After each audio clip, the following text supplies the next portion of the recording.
실천하려는 한 사람을 사용하실 줄로 믿습니다. 그것이 저와 여러분이 되기를 바랍니다.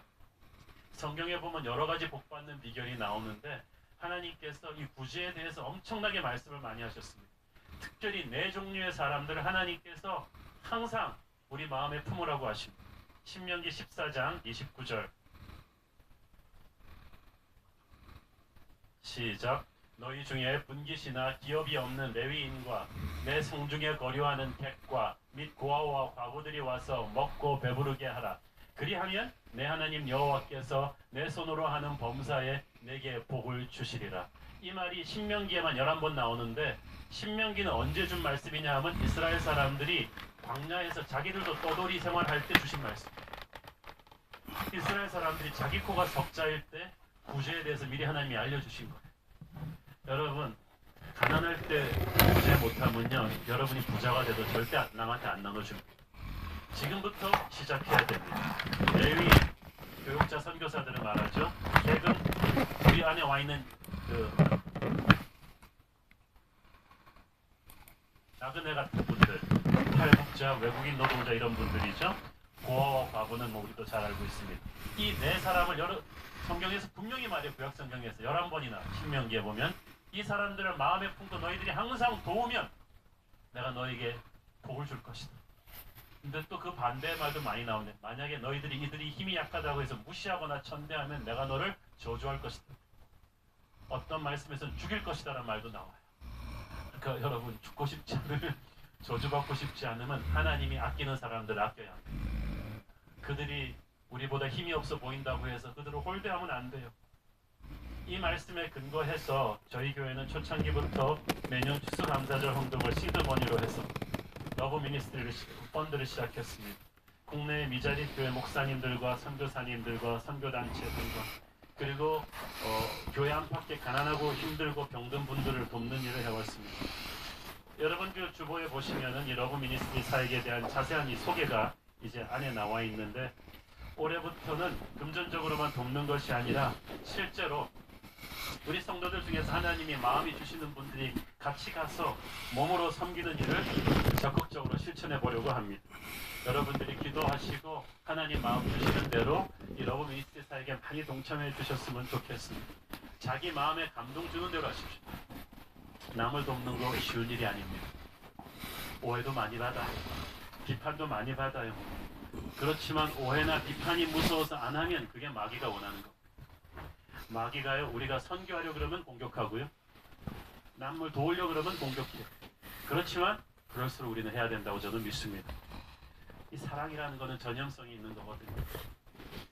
몇 년 전에 우리 러브 미니스트리 지원을 받은 한 지방의 한 교회가 그 다음에 자기 지역에서 똑같은 걸 하는 거예요. 조금 교회 크고 나서 자기보다 더 어려운 교회들을 돕는 걸 보고 제가 너무 감동받았어요. 미주 캐나다 지역의 어떤 교회는 그 지역의 러브 미니스트리 수혜 대상으로 지정이 됐는데 자기보다 더 힘든 교회가 있다고 양보한 거예요. 제가 볼 때는 그 교회가 50명 정도 모이는데 양보한 교회는 한 30명 모이고 거기서 거기까지 다 힘든데 이분이 양보하시는 거예요. 저는 그때 너무 큰 감동을 받았습니다. 이거는 우월한 자 입장에서 동정하는 게 아니라 같은 믿음의 형제 자매가 나누는 감동이구나라는 것을 그때 느꼈습니다. 그분들의 자존심을 존중해 주면서 저는 아버지의 마음을 품고 하는 이 러브 미니스트리 사역을 같이 동참하는 한국 교회가 좀 더 많아졌으면 좋겠다고 생각합니다. 여러분들이 많이 기도해 주십시오. 우리가 위선의 거품을 걷어내고 하나님의 말씀대로 이웃 사랑을 우리의 삶에서 실천하기 시작할 때 하나님께서는 그 참된 금식을 하는 자에게 놀라운 축복을 약속하십니다. 8절 함께 읽습니다. 시작. 그리하면 내 빛이 새벽같이 비출 것이며 내 치유가 급속할 것이며 내 공의가 내 앞에 행하고 여호와의 영광이 내 뒤에 호위하리. 첫째로 너의 빛이 새벽같이 비출 것이며, 한마디로 말해서 너의 어두움이 끝나고 새로운 시대가 열릴 것이다. 여러분 인생에서 그럴 때 있잖아요. 열심히 하는데 뭐가 안 뚫리는 거, 뭐 좀 브레이크를 해야 되는데 이 계속해서 꼬이고 안 풀리고 해서 길이 안 보이던 인생에 새벽이 온다는 거야. 기적 같은 돌파구가 열리는데 어떻게 되었는지 설명할 수가 없는데 어느 순간에 뻥 뚫린다는 거예요. 왜? 네가 이웃을 사랑했기 때문에. 하나님을 사랑하는 마음으로 너에게 가난하고 헐벗은 이웃을 사랑하기 시작했을 때 내 인생에 뭔가가 뚫리는 거예요. 여러분 인생의 새벽이 오기를 축원합니다. 네 빛이 10절 후반부에도 보니까 흑암 중에서 떠올라 너의 어둠이 낮과 같이 될 것이다.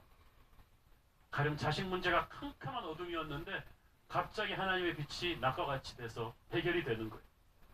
남을 도왔는데 그 와중에서 하나님이 내 문제를 해결해 주세요. 제가 이렇게 목회하느라고 우리 애들한테 좀 시간 쏟을 게 없어가지고 우리 큰애 대학 갈 때 크고 너무 미안해가지고 우리 애 기도를 했더니 하나님께서 딱 주시는 말씀이 그거였어요. 네가 나의 자녀들을 돌보니 내가 너의 자녀는 돌봐줄 것이다. 걱정하지 말라는 거예요. 자, 그때 딱 안심했어요. 여러분이 가난하고 헐벗은 이웃을 사랑하면 여러분의 어둠은 하나님이 정리해 주실 줄로 믿습니다. 이스라엘 사람들이 광야 생활하는 신명기에서 이 가난한 이웃을 돌보는 말씀을 받았어요. 그렇게 실천한 사람은 다 복을 받았어요. 아유, 내가 남도울 겨를이 어디 있어요? 내 코가 석자인데 그때 이웃을 도와야 돼. 그때 레위인과 객과 고아와 과부를 가슴에 품고 도우면 여러분의 현실에 절망한 하나님이 몰아내 주실 줄로 믿습니다. 하나님은 신실하세요. 제가 결혼하고 보니까 우리 아내가 이쪽으로 굉장히 마음이 많이 열려 있어가지고 뭐 제가 아는 모든 데는 다 돕고 있었어요. 월드비전, 뭐 어린이 재단, 뭐 선교사님들, 캠퍼스 사역자들 너무 지금까지도 그렇습니다. 제 용돈은 잘 안 주면서 그분들한테는 굉장히 크게 했어요. 저는 그걸 보면서 참 은혜를 많이 받습니다. 아, 내가 목사지만 그렇게 못하는데 그런데 힘들던 시절부터 그렇게 하니까 하나님께서 너무나 많은 우리 자신의 문제는 해결해 주는 것을 느꼈어요. 하나님은 우리에게 빚을 지지 않으십니다. 여러분 걱정하지 말고 힘들 때부터 이웃을 돌보십시오. 하나님의 축복이 여러분에게 새벽을 열어줄 것입니다. 둘째, 네 치유가 급속할 것이다. 그 말은 무슨 말? 네가 아팠다는 거예요. 몸이 아프고 마음이 아팠는데 네가 오히려 이웃을 사랑하기 시작하면 너의 병은 내가 고쳐준다. 할렐루야. 오늘 몸의 병과 마음의 병의 치유를 원하는 분이 있습니까? 성경의 비결대로 가서 이웃을 사랑하십시오. 하나님께서 급속하게 치유하겠다고 하십니다. 셋째, 하나님이 너의 앞을 열어주고 뒤를 호위해 주겠다. 인생에서 가장 골치 아픈 게 앞일이 안 뚫리는 거고 두 번째는 앞일이 뚫렸는데 뒤가 불안한 거예요. 근데 하나님께서 너의 공의가 네 앞에서 행하게 네가 하나님의 말씀대로 이웃을 사랑한 그 삶을 가지고 하나님이 네 앞길을 뚫어줄 것이고 너의 뒤는 내가 보호해 주겠다. 성공을 해도 뒤탈이 없을 것이다. 불의의 기습으로부터 안전할 것이다.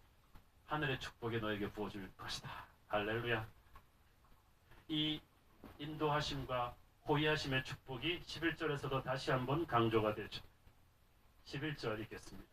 시작. 여호와가 너를 항상 인도하여 메마른 곳에서도 네 영혼을 만족하게 하며 내 뼈를 견고하게 하리니 너는 물된 동산 같겠고 물이 끊어지지 아니하는 샘 같을 것이라.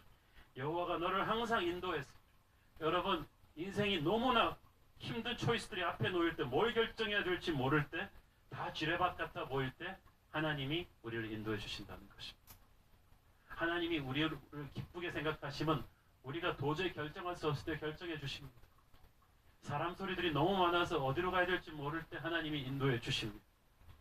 하나님의 인도하심을 받는 인생은 어려움 가운데서도 풍성한 번영을 누리게 될 것입니다. 메마른 곳에서 너는 물된 동산 같을 것입니다. 무슨 말이냐면 네 환경은 다 불경기라도 너만은 아니다는 거예요. 의사는 가망 없다고 하는데 너는 살 수 있다는 거예요. 다 안 되는 사업이라고 하는데 너만은 다르다는 거예요. 여러분만은 다릅니다. 왜냐하면 누가 물을 대주니까. 어디서부터 오는 물입니까? 하늘로부터 오는 물입니다. 결코 설명할 수 없는 큰 백입니다. 하나님의 손이 다 끝났다 싶은 여러분의 인생 가운데 물된 동산처럼 오십니다. 다시 뚫리게 하고 살아나게 하십니다. 누구에게? 이웃을 사랑하는 사람에게. 가난한 이웃을 레위인과 객과 고아와 과부를 가슴에 품고 마음으로 품고 시간과 정성과 재물을 다해 그들을 돕는 자에게 하나님은 신실하게 이 약속을 지키겠다고 하십니다. 넷째, 하나님께서 너의 기도에 응답하실 거라고 하십니다. 9절 읽습니다. 시작. 네가 부를 때에는 나 여호와가 응답하겠고 네가 부르짖을 때에는 내가 여기 있다 하리라. 아멘. 이스라엘 사람들의 불만은 자신들이 금식했는데 하나님의 응답이 없는 거예요. 그런데 하나님이 기뻐하는 참된 금식을 한다면, 진짜 가난하고 헐벗은 이웃을 가슴에 품고 사랑한다면 하나님께서 내가 여기 있다고 하신다는 거예요. 여러분, 여기서 기도 응답에 대한 중요한 진리가 나오죠. 기도는 유창하게 해야 응답되는 게 아니라 말씀대로 살아야 응답이 됩니다. 하나님을 순종하는 사람, 하나님의 말씀대로 이웃을 사랑하고 있는 사람이 기도하면 어찌 하나님이 하늘문을 열지 않으시겠습니까? 기도할 때 하늘문이 열릴 때 우리가 딱 느낍니다. 하늘문이 닫혀 있으면요, 기도할 때 답답해요. 그런데 하늘문이 열려 있으면 담대함이 와요. 나 여호와가 응답하는 소리가 들려요. 하나님의 임재가 느껴집니다. 폭포수 같은 응답이 옵니다. 영적인 혈이 뚫리는 걸 느끼고 하나님의 임재를 느끼면 가슴이 폭발하는 것 같아요. 어둠 속에서도 빛이 보이죠. 아픈데 춤을 출 것 같아요. 고통 속에서도 소망이 옵니다. 하나님과 접속했기 때문에 오는 감동이에요. 그 감동이 누구에게 오느냐? 이웃을 사랑하고 실천하는 자에게 온다. 다섯째, 자손에 대해 이루어지는 회복의 축복이 옵니다. 12절 읽습니다. 시작. 내게서 날 자들이 오래 황폐된 곳들을 다시 세울 것이며 너는 역대 파괴된 기초를 쌓으리니 너를 일컬어 무너진 데를 보수하는 자라 할 것이며 길을 수축하여 거할 곳이 되게 하는 자라 하리라. 여러분의 자손들을 위해서 우리가 많이 기도하죠. 제가 이 비결을 가르쳐 드린다면, 여러분의 자녀가 자기가 땀 흘리지 않은 축복을 받게 하는 비결은 여러분에 대해 가난하고 힘든 이웃을 향해서 사랑을 실천하는 거예요. 그것은 하나님에게 빚을 지시는 거예요. 형제를 사랑하고 가난하고 병든 이웃을 도우면 하나님의 축복이 여러분의 자녀의대로 쫙 흘러갑니다. 이것이 시편에 보면은 내가 의인의 자녀들이 걸식하는 것을 보지 못하였다는 말과 똑같아요. 사랑하는 여러분, 지금은 가난하고 힘들어도 한국교회가 이 보릿고개를 지나던 시절에 얼마나 많은 사랑을 베풀어 주었는지 그걸 우리가 지금 누리고 있잖아요. 여러분의 자녀의 대를 위해서도 마찬가지입니다. 하나님의 사람들은 마치 거대한 고압선과도 같아요. 보이지 않지만 우리 한 사람 한 사람 속에는 엄청난 파워 전류가 흐르고 있습니다.